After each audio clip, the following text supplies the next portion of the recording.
12 लाख रुपए की जो मेच्योरिटी 2015 में 24 लाख होनी थी, उसके पहले ही उन्होंने उसको क्यूसॉप में कन्वर्ट कर दिया।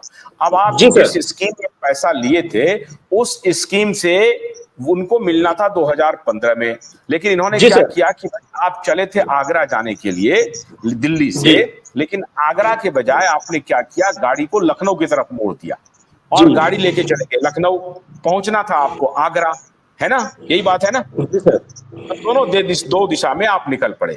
अब कहने का मतलब है कि अगर 2012 में इन्होंने क्यूसॉप में कन्वर्ट किया, तो उस कन्वर्जन का कोई कागजात आपको दिया, आपको कोई जानकारी दी, और अगर आपको जानकारी नहीं दी, आपको कोई कागजात नहीं दिया, तो आपके जैसे ऐसे कितने निवेशक हैं जिनको कि बिना जानकारी के उनके पैसे को कन्वर्ट कर दिया किसी और स्कीम में? ऐसे कितने निवेशक हैं?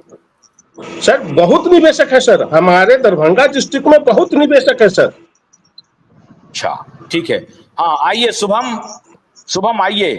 क्योंकि सर अभी जो है हम आपको प्रेजेंट में सर अभी जो है समझिए सर, उस समय में जब 2009 में जब हम जमा किए थे, तो उस समय सर हम घर पे प्रेजेंट थे, तो इन्होंने फ्रेंचाइजिंग मैनेजर जो है अरुण सिन्हा और एजेंट मिल करके बोले कि आप करवा लीजिए, नहीं होता है तो आपको ही नॉमिनी बना दिया जाएगा। उस समय में सर उनका जो था ये मिल रहा था कमीशन एजेंट को 8% मिल रहा था सर,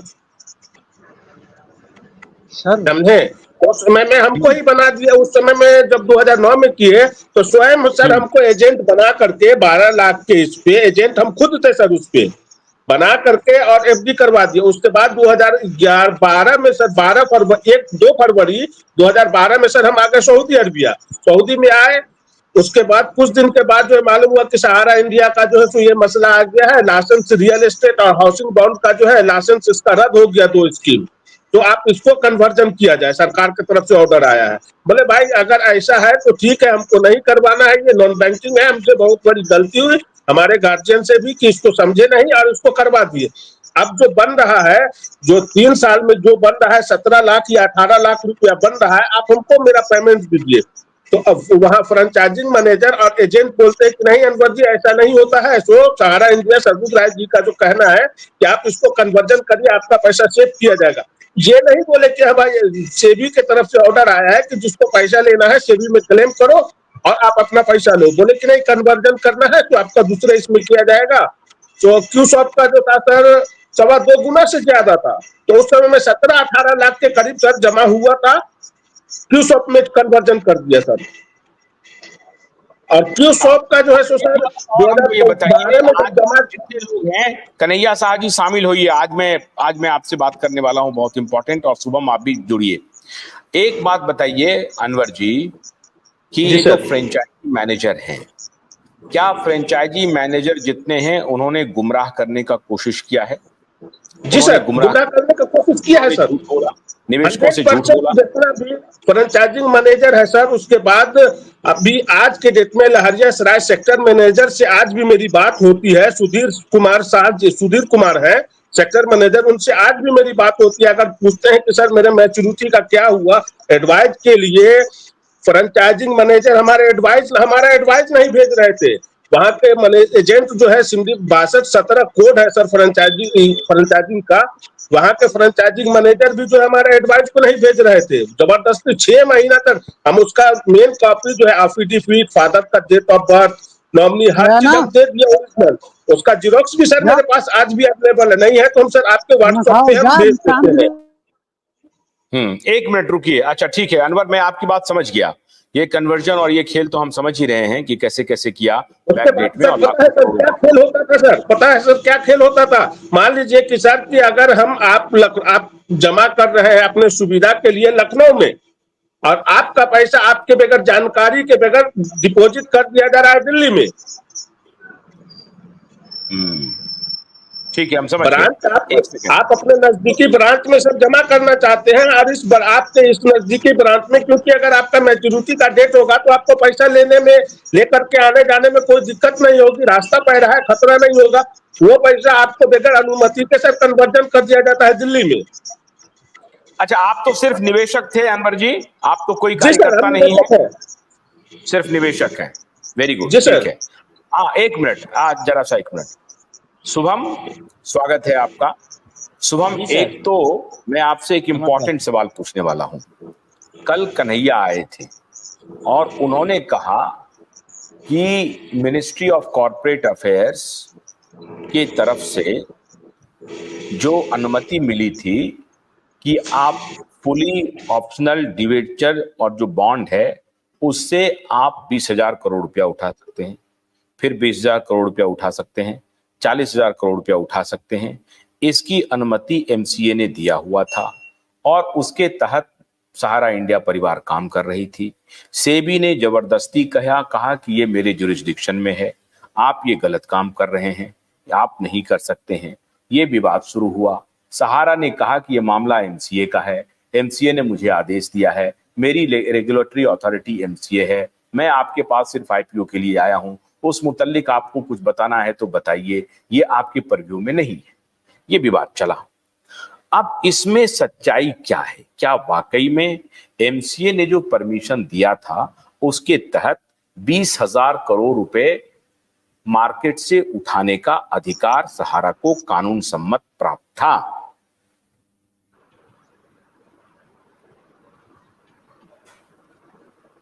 एकदम प्राप्त था सर, और आज भी प्राप्त है। अगर कोई कंपनी 20,000 नहीं 1 लाख करोड़ भी उठा सकती है बिना सेबी के परमिशन के, लेकिन नंबर ऑफ पर्सन 49 ही होना चाहिए, उससे ज्यादा नहीं होना चाहिए। इन्होंने प्रोस्पेक्टस वहां पे फाइल किया और बोला कि ये प्राइवेट प्लेसमेंट होने वाला है और हम 20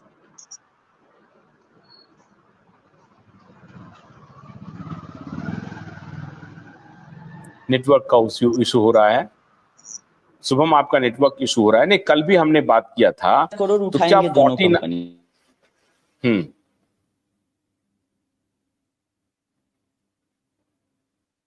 तो क्या 49 व्यक्ति 20,000 करोड़ रुपए दे सकता है? इसका मतलब क्या हुआ कि एमसीए ये कह रहा है। ये सर ऑर्डर में लिखा हुआ है कि जो सुप्रीम कोर्ट में सुनवाई चला वहां पे पेश किया गया कि प्राइवेट प्लेसमेंट है। जो लोग जमा किए हैं पहले तो ये बताया ही नहीं थे कितने लोग हैं। कोर्ट को डार्क में रखने की कोशिश हुई थी कि कितने लोग हैं, ये नहीं बताई गई थी। तो कोर्ट ने बोला कि ऐसा कोई डिपोजिटर नहीं है जिसका नेटवर्थ 10,000 20,000 करोड़ हो। आप 10 लोगों से ले सकते हैं 10,000 करोड़, 10 फाइनेंशियल कंपनी जो कंपनी से आप ले सकते हैं 10,000 करोड़। नहीं चाहिए सेबी का परमिशन हमको। क्यों? 2,000 करोड़ भी 25 आदमी से हम ले सकते हैं। तो वैसा डिपोजिटर आपके पास था क्या कि आप 49 आदमी से ही 20,000 उठा लेंगे? दूसरा चीज, अगर आप किसी के पास लेके जाते हैं कि मेरा 20,000 करोड़ नहीं, लेकिन ये जो 49 वाला जो अध्यादेश है, एक मिनट, ये एक उसमें एक कैच है। ये 49 और 50 वाला जो अध्यादेश है ये कब आया था? ये शुरू से सेबी के कानून में था? सेबी कानून 1992 से चल रहा है सर। तो 1992 से ये प्रावधान था कि आप 50 लोगों से ज्यादा अगर मार्केट से पैसे उठाएंगे तो इसकी अनुमति आपको सेबी के माध्यम से लेनी पड़ेगी, ये ना? 1992 से प्रावधान है कि अगर आप पब्लिक से डिपॉजिट लेते हैं 50 लोगों से ज्यादा, शेयर और डिपेंजर के रूप में, नॉट एफडी बैंकिंग करती है, शेयर और डिपेंजर के रूप में अगर उठाते हैं तो सेबी का कानून वहां लागू होता है। और एमसीए में उसका डिक्लेरेशन सेल्फ कंपनी देती है कि हम जो ये प्लेसमेंट करने जा रहे हैं कितना लोगों से उठाएंगे, क्या साइज है। अगर उसका साइज 5,000 12,000 20,000 का साइज था तो देखा गया कि एवरेज कितना, अगर 49 लोगों से लिया जा सकता था तो कोई इसको दिक्कत नहीं था। और दूसरा, इंटरनल लोग सहारा के स्टाफ लेंगे, रिलेटिव लेंगे जो कहीं ना कहीं से सहारा से जुड़े हुए हैं, तो एमसीए ने परमिशन दिया कि तुम उठाओ। लेकिन जब उठाने के बाद ये बात पता चला कि तो 2-3 करोड़ लोग हैं, तो 3 करोड़ तो ना एजेंट हैं ना सहारा ग्रुप में सारे एम्प्लॉई हैं। नहीं, एक मिनट, सहारा के इंटरनल लोगों में इतनी कितनी हैसियत थी कि भाई 2-2 हजार करोड़ रुपए दे देगा? वो तो जो लेके जा रहा है सर, जो प्रपोजल लेके जा रहा है एमसीए के पास, वो डिक्लेयर कर रहा है कि हम प्राइवेट लोगों से 20,000 करोड़ लेंगे। वो पूछने वाला एमसीए कौन है कि आप किससे लेंगे, कितना लेंगे? आपको 2 आदमी मिलकर 25,000 करोड़ दे सकता है जिसके पास पैसा है? वो एमसीए नहीं फिर पूछती भी है। एक नॉर्म्स दूसरा तो चीज, होगा ना कि आप एमसीए अगर ये बताता है तो ये पूछेगा ना कि भाई ये 2-2 हजार करोड़ रुपया या 1,000 करोड़ रुपया एक ही आदमी से 20,000 करोड़ रुपया, उसमें तो नॉर्म्स होगा।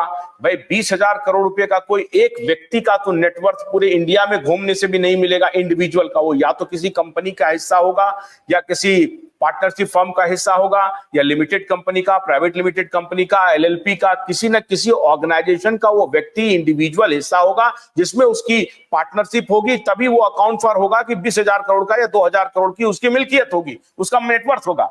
ऐसा कौन सा देश में इंडिविजुअल है शुभम जो जिसका नेटवर्थ 2,000 करोड़ का हो?